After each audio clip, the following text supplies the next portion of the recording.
Encore une exposition qui arrive, une exposition à venir. Et celle-ci, je la visite comme je suis aujourd'hui. Une exposition des enfants de Diane, avec un titre, Boot Camp. Elle dure 1 mois. Et c'est une exposition collective, bien que ce soit l'exposition d'un seul et même collectif. Ce collectif, les enfants de Diane, c'est Hélène Hulac, c'est Ophélie Lémurger, c'est Ninon Boutel, c'est Anna Olvec, c'est Juliette Ledez, c'est aussi Sylvère Bourjaïa, Bulle Dupont, Alix Lefebvre, c'est tout un tas d'autres personnes qui, ensemble, font des shows de lip-sync, souvent en se transformant. Ce sont des drag queens, des drag kings, des bio queens. Ici, dans cette exposition, nous sommes à Grenoble, à la Cata, le lieu d'une association qui fête aujourd'hui son premier anniversaire. Et c'est à l'occasion de cet anniversaire que les enfants de Diane investissent cet espace avec l'installation que je vais raconter dans un instant, et avec un show le soir du vernissage. Parce que quand même, ce sont les enfants de Diane qui font cette exposition. Juste là, derrière moi, je commence avec ces sérigraphies.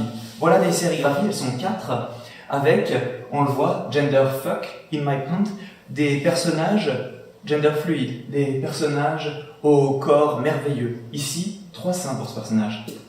Ces sérigraphies ont été réalisées par différents membres des enfants de Diane, voilà déjà 1 an, à l'occasion de leur show à Lyon.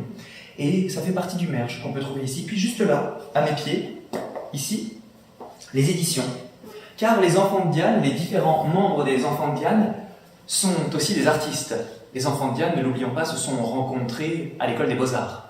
Et ces artistes produisent des livres, des multiples, des éditions d'artistes. Ici, là, une bande dessinée de Lucie Malbecchi. Une bande dessinée qui vient se transformer en journal. Est-ce que c'est un journal? Ça s'appelle Rond. Voilà une édition d'artiste.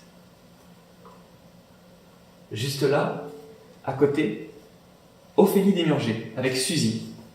Et c'est du texte qui parle d'elle. Qui parle d'elle, mais pas d'elle, Ophélie Lémurger. Non, qui parle d'elle, E2LE. Va savoir qui est cette elle.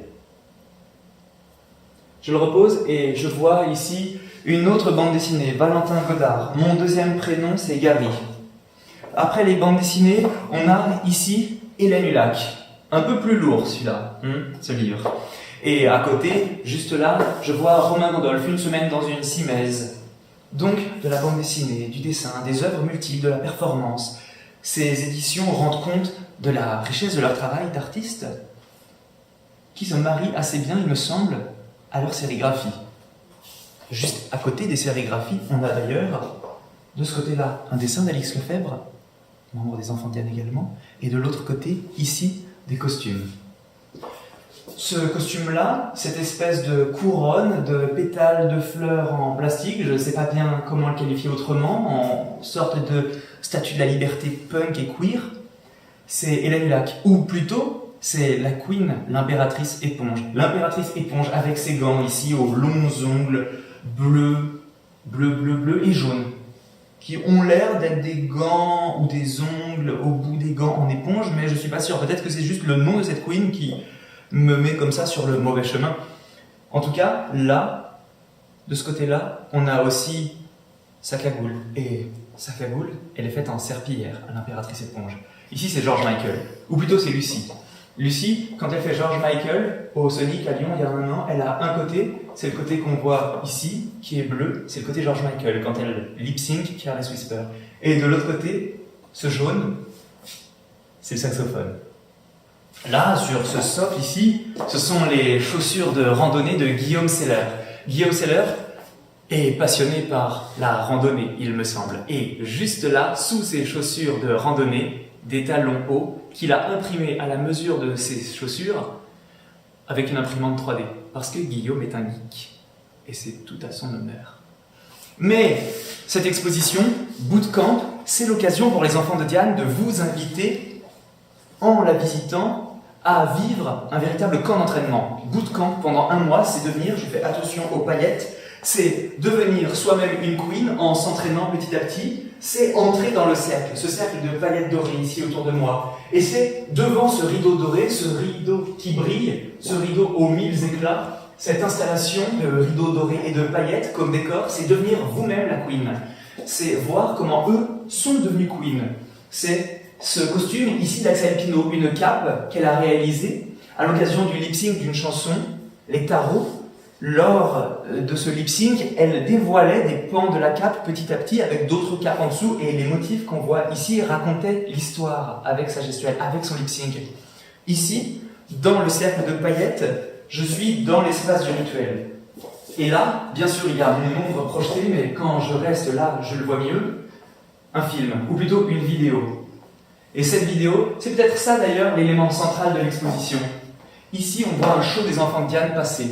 Pour l'exposition Bootcamp à la Cata, les enfants de Diane ont rassemblé et fait un montage vidéo avec l'ensemble des numéros de tous les shows passés.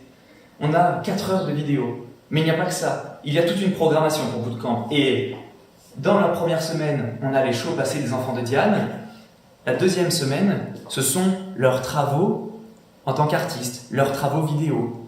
On a une vidéo d'Ophélie Desmurger dans laquelle elle est Sinéad O'Connor. On a une vidéo de Ninon Boutel dans laquelle on la voit jouer avec du mobilier de scène, comme si elle était sur scène, comme si elle était on stage. On a différentes choses. Je crois reconnaître le travail de Juliette Ledez.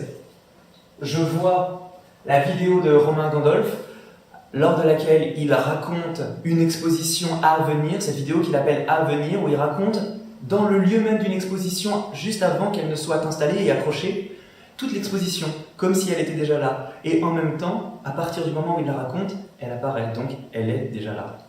Il y a, maintenant je vois, toujours dans cette deuxième semaine, un let's play, c'est Valentin Godard qui joue aux jeux vidéo. On a toutes ces vidéos-là, et à côté, ce poster qui dit Bootcamp. Ce poster dit Bootcamp, mais dit aussi la programmation. Donc semaine 1, les vidéos des enfants de Diane, semaine 2, vidéos des membres des enfants de Diane, et là, en dessous de ce dessin, de cette paire de jambes sexy mitraillette, on a la programmation de la semaine 3, un ensemble de vidéos tirées de YouTube, des tutos pour devenir une queen, car ne l'oublions pas, c'est un camp d'entraînement ici. On a des tutos pour devenir une queen, mais pas que. On a des vidéos ASMR, toute la culture YouTube. On a des trailers vidéo. On a même un unboxing. Et puis, va savoir ce que c'est, on a XXX. Semaine 4, je vois des clips. Des clips de show, de drague, des clips de musique qui ont inspiré l'ensemble des enfants de Diane. Et pour finir, peut-être, avec cette visite de l'exposition Bootcamp, juste là, le tote bag des enfants de Diane. Car il y a du merch dans cette exposition. Il y a du merch, on peut repartir avec son souvenir. Et ça, c'est pas mal. Le tote bag des enfants de Diane. Ça fait son effet.